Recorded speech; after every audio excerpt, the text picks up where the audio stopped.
Hello friends, स्वागत है आपका एक बार फिर हमारे YouTube channel family study with Nazim में। तो फ्रेंड्स, आज की इस वीडियो में हम बात करने वाले हैं क्लास 9 की एनसीईआरटी और उसमें भी हम फर्स्ट चैप्टर देखने वाले हैं फ्रेंड्स, भारत का आकार एवं स्थिति। तो फ्रेंड्स, बहुत ही ज़्यादा महत्वपूर्ण होने वाला है ये चैप्टर। अगर आप बीपीएससी या यूपी पीसीएस की तैयारी कर रहे हैं तो आपको सबसे पहले भारत का आकार एवं स्थिति के बारे में पता होने चाहिए। अगर आप भारत के भूगोल को पढ़ रहे हैं तो आपको ये फर्स्ट चैप्टर जो है एनसीईआरटी का क्लास 9 का ये पढ़ना चाहिए। तो फ्रेंड, चलिए आज के वीडियो हम स्टार्ट करते हैं। तो फ्रेंड, सबसे पहले हम देखेंगे कि भारत का आकार एवं स्थिति। सबसे पहले हम देखेंगे फ्रेंड्स कि ग्लोब पर यानी कि विश्व में भारत की स्थिति क्या है, भारत कौन से गोलार्ध में आता है। तो फ्रेंड, चलिए वीडियो को स्टार्ट करते हैं। तो फ्रेंड, जैसे कि आप सभी को पता है कि हम पूरे विश्व का जो अध्ययन करते हैं हम वो किसके माध्यम से करते हैं फ्रेंड्स, वो हम ग्लोब के माध्यम से करते हैं। किसके माध्यम से? ग्लोब के माध्यम से। अब होता क्या है फ्रेंड्स, ग्लोब पर पूरे विश्व को लघु रूप में ग्लोब पर दर्शाया जाता है। और हमने क्या किया फ्रेंड्स, ग्लोब पर हमने काल्पनिक रेखाएं खींची। जो हमारी समांतर रेखाएं होती हैं फ्रेंड्स, उन्हें हम अक्षांश रेखाएं बोलते हैं। जो इस तरीके से होती हैं उन्हें हम अक्षांश बोलते हैं। तो फ्रेंड, यहाँ पर हमने एक ज़ीरो, और फ्रेंड्स ये जो हमारी रेखाएं हैं ये सभी क्या हैं, काल्पनिक रेखाएं हैं, वास्तविक में ऐसा कुछ है नहीं। तो फ्रेंड, एक होता है 0 डिग्री अक्षांश। क्या होता है? 0 डिग्री अक्षांश होता है। तो फ्रेंड, होता क्या है, ये 0 डिग्री अक्षांश जो है पृथ्वी को ग्लोब पर 2 भागों में बांट देता है। जो हमारा उत्तरी भाग होगा फ्रेंड्स, वो हमारा कहलाता है नॉर्थन हेमीस्फीयर यानी कि उत्तरी गोलार्ध, और हमारा दक्षिणी भाग जो है वो कहलाता है हमारा साउथर्न हेमीस्फीयर। तो फ्रेंड्स, हमारा भारत जो है वो आता है, हमारा भारत नॉर्थन हेमीस्फीयर में यानी कि उत्तरी गोलार्ध में आता है। अब देखिए फ्रेंड्स, होता क्या है, जब हम ये अक्षांशों को खींचते हैं तो हम कहाँ से खींचते हैं, ईस्ट से लेकर वेस्ट तक खींचते हैं। तो अगर सपोज़ कीजिए, अगर आपसे किसी ने कह दिया कि भारत उत्तरी गोलार्ध में है और आपको उसने अक्षांश भी बता दिया कि 30 डिग्री अक्षांश पर भारत है, तो अब आप ये देखेंगे ईस्ट से लेकर वेस्ट तक कितनी बड़ी लाइन है। क्या यहाँ पर आप भारत की स्थिति को आसानी से प्राप्त कर पाएंगे? क्या 30 डिग्री के माध्यम से आप भारत को देख लेंगे कि 30 डिग्री अक्षांश पर भारत कहाँ पर है? तो फ्रेंड, 30 डिग्री अक्षांश, तो सपोज़ करिए 30 डिग्री अक्षांश है तो ये तो यहाँ से लेकर यहाँ तक है। तो फ्रेंड, ऐसा तो ऐसा पॉसिबल है नहीं, ऐसे एक्चुअल हमारी स्थिति नहीं आएगी। तो फ्रेंड्स, होता क्या है, ग्लोब पर एक और रेखाएँ खींची जाती हैं। ग्लोब पर एक और रेखा खींची जाती है जिसे हम बोलते हैं फ्रेंड्स देशांतर बोलते हैं। क्या बोलते हैं? देशांतर बोलते हैं। जो कि 0 डिग्री जो देशांतर माना गया है, यानी कि 0 डिग्री जो देशांतर खींचा गया है वो फ्रेंड्स ग्रीनविच से खींचा गया है। यानी ये लंदन में पाया जाता है और लंदन में एक स्थान है, वहाँ से 0 डिग्री देशांतर खींचा गया है। अब ये होता क्या है फ्रेंड्स, ये पश्चिम से ईस्ट से वेस्ट तक की डायरेक्शन को बताता है। तो फ्रेंड्स, हमारे जो ग्लोब पर कितने देशांतर खींचे जाते हैं फ्रेंड, वो 360 डिग्री हमारे क्या होते हैं, देशांतर खींचे जाते हैं। हर एक डिग्री पर एक देशांतर खींचा जाता है इस तरीके से। तो फ्रेंड, इससे होता क्या है, ये जो है 0 डिग्री देशांतर के जो पूर्व में हमारे देश पड़े उन्हें क्या बोलते हैं, पूर्वी देश बोलते हैं। और 0 डिग्री देशांतर के पश्चिम में जो भी देश पड़ेंगे उन्हें हम क्या बोलेंगे, पश्चिमी देश बोलेंगे। तो इस तरीके से हमने देखा भारत का जो देशांतर विस्तार है फ्रेंड्स, वो है 68 डिग्री 7 मिनट से लेकर 97 डिग्री 25 मिनट। तो फ्रेंड्स, ये होता क्या है, ये हमारा देशांतर है। तो फ्रेंड्स, अगर हम ग्लोब पर देखें भारत की स्थिति, देखें तो क्या होता है कि सबसे दक्षिणतम बिंदु भारत का क्या है, 6 डिग्री 4 मिनट, जो कि हमारा कौन सा पॉइंट कहलाता है, दक्षिणी पॉइंट कहलाता है, जो कि उसका नाम है इंदिरा पॉइंट। तो फ्रेंड्स, सपोज़ कीजिए हमारा 6 डिग्री 4 मिनट यहाँ पर आ गया सबसे दक्षिणतम पॉइंट। फिर बोला कि हमारा सबसे देशांतर जो है, हमारा सबसे पूर्वी देशांतर हमारा 68 डिग्री 7 मिनट। तो हम इस तरीके से अपनी भारत की जब स्थिति को पाते हैं तो भारत कहाँ पर पाया जाता है फ्रेंड्स, उत्तर पूर्वी में पाया जाता है, उत्तरी पूर्वी गोलार्ध में पाया जाता है। तो फ्रेंड्स, आई होप आपको ये कॉन्सेप्ट क्लियर हो गया होगा। तो फ्रेंड, चलिए अब हम स्टार्ट करते हैं। तो फ्रेंड देखिए, अगर हम सबसे पहले हम भारत के नक्शे को देखें यानी कि भारत का मैप बनाएं, तो तभी हम ज्योग्राफी को आसानी से समझ पाएंगे। तो यहाँ पर हम बना लेते हैं भारत का मैप।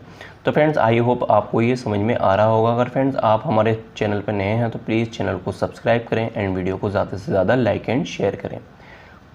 तो फ्रेंड्स, ये हमने बना लिया है भारत का मैप।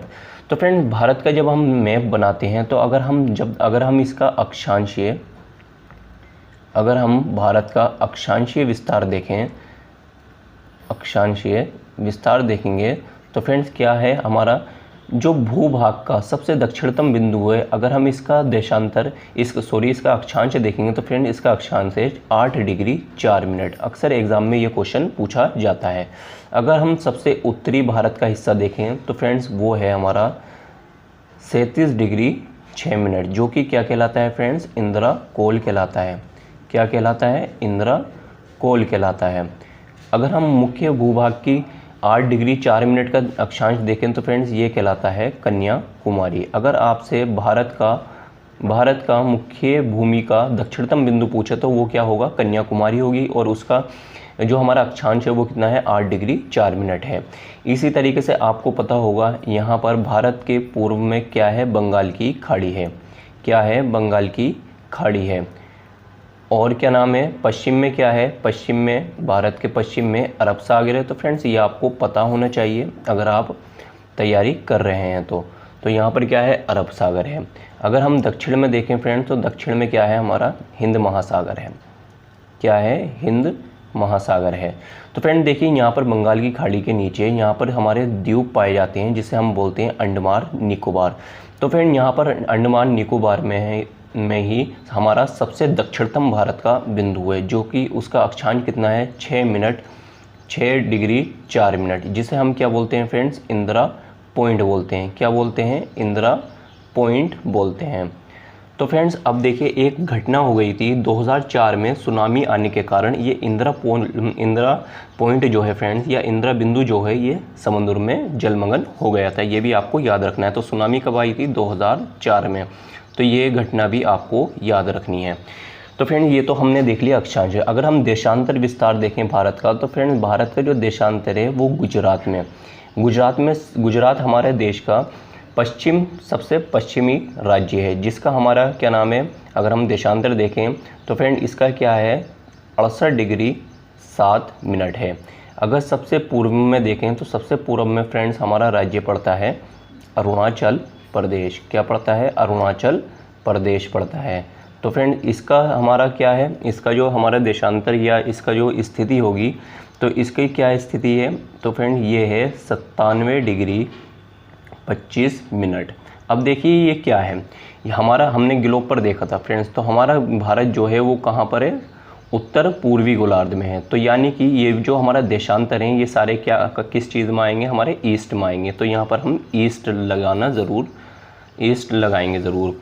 और ये हमारा जो है 37 डिग्री 6 मिनट हुआ या 8 डिग्री 4 मिनट हुआ, ये हमारा कौन सा उसमें है, तो फ्रेंड ये अक्षांश को बताता है। और हमारा भारत कौन से गोलार्ध में है, तो हमारा भारत उत्तरी गोलार्ध में है। तो जब भी आप 8 डिग्री 4 मिनट लिखें तो आप उसके साथ नॉर्थ लगाएं। क्या लगाएं, नॉर्थ लगाएं। तो इस तरीके से हमने अक्षांश और देशांतर विस्तार भारत का देख लिया है। कैसे याद रखेंगे, सबसे पहले आपको दक्षिण से उत्तर की तरफ देखना है तो आपको लिखना है 884 लिखना है। और अगर सबसे दक्षिणतम भारत का बिंदु लिखे तो इसमें से 8 में से 2 घटा देना है और 64 लिख देना है। फिर यहाँ पर 376 लिखेंगे यानी कि 37 डिग्री 6 मिनट। यहाँ पर क्या लिखेंगे, 687। आप नंबरों के तरीके से अगर याद रखेंगे तो आपके ये याद हो जाएगा। तो फ्रेंड इस तरीके से हमने क्या देखा, अक्षांशीय और देशांतर विस्तार भी देख लिया है हमने भारत का। भारत कौन सी स्थिति में है, यानी ग्लोब पर भारत की स्थिति क्या है, तो उत्तर पूर्वी गोलार्ध में है, उत्तर पूर्वी गोलार्ध में है। तो फ्रेंड्स आई होप आपको ये समझ में आ गया होगा।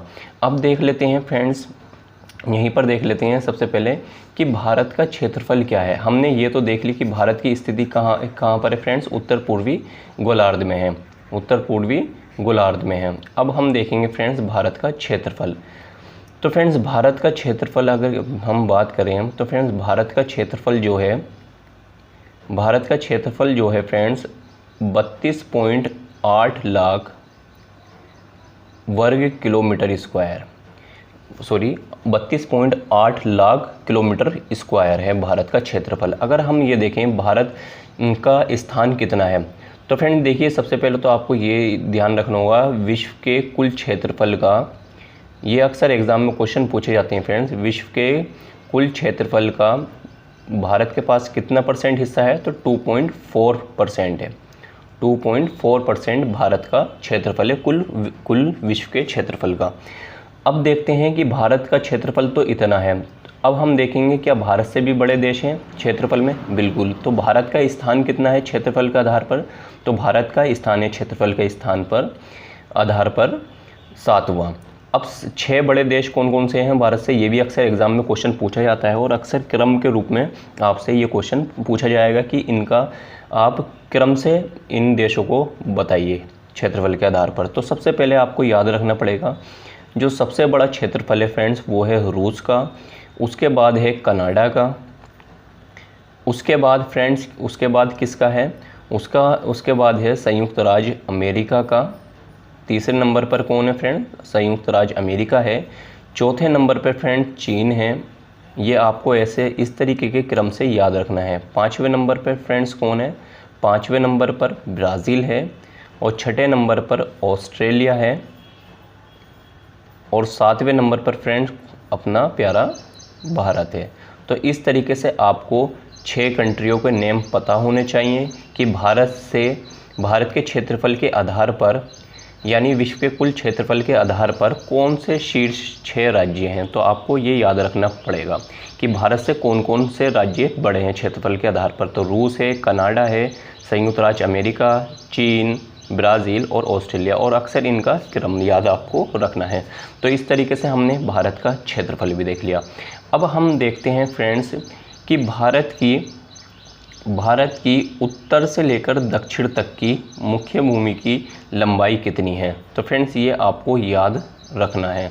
तो फ्रेंड्स आपको कैसे याद रखना है, सबसे पहले आप लिखेंगे 1 2 3 और 1 के पीछे 4 लगा देंगे, यानी कि 3214 किलोमीटर उत्तर पॉइंट से दक्षिण पॉइंट तक की भारत की क्या है, दूरी है। अगर हम पूर्व से लेकर फ्रेंड्स पश्चिम तक भारत की लंबाई देखें तो फ्रेंड्स वो कितनी है, तो आप 3 लिखेंगे, 3 3 9 लिखेंगे और 3 कितनी बार हैं, 2 बार, तो 2 लिख देंगे, यानी कि 2933 किलोमीटर भारत की पूर्व से लेकर पश्चिम तक लंबाई है। तो हमें क्या सीखने को मिला फ्रेंड्स, हमें ये सीखने को मिला है कि नॉर्थ से साउथ तक की लेंथ भारत की ज़्यादा है और पूर्व से पश्चिम तक की भारत की जो दूरी है फ्रेंड्स वो है कम। देखिए आप देख सकते हैं, तो 3214 में से आप 2933 घटाएंगे तो आपको अंतर पता चल जाएगा। तो हमने यहाँ से क्या क्या महत्वपूर्ण चीज़ें देखी। सबसे पहले हमने भारत का एरिया देखा, विश्व के कुल क्षेत्रफल का कितने % है, भारत से बड़े कितने राज्य हैं क्षेत्रफल के आधार पर, अक्षांश और देशांतर विस्तार देखा। हमने देखा कि ग्लोब पर किस तरीके से भारत को दर्शाया गया है। तो फ्रेंड्स हम आशा करते हैं आपको ये समझ में आ गया होगा। और हमने ये भी देखा कि हमारा सबसे उत्तरी पॉइंट कौन सा है, दक्षिणी पॉइंट कौन सा है, सबसे पश्चिमी राज्य कौन सा है। अब देखिए फ्रेंड यहाँ पर हमने आपको ये तो बता दिया था कि सबसे पश्चिम में हमारा क्या है, गुजरात है।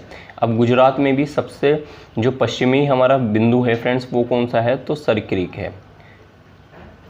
और अगर हम पूर्व में देखें अरुणाचल प्रदेश में भी सबसे पूर्वी जो पॉइंट है फ्रेंड्स वो क्या है, किबिथु है। अक्सर ये भी एग्ज़ाम में क्वेश्चन पूछे जाते हैं, तो किबिथु है।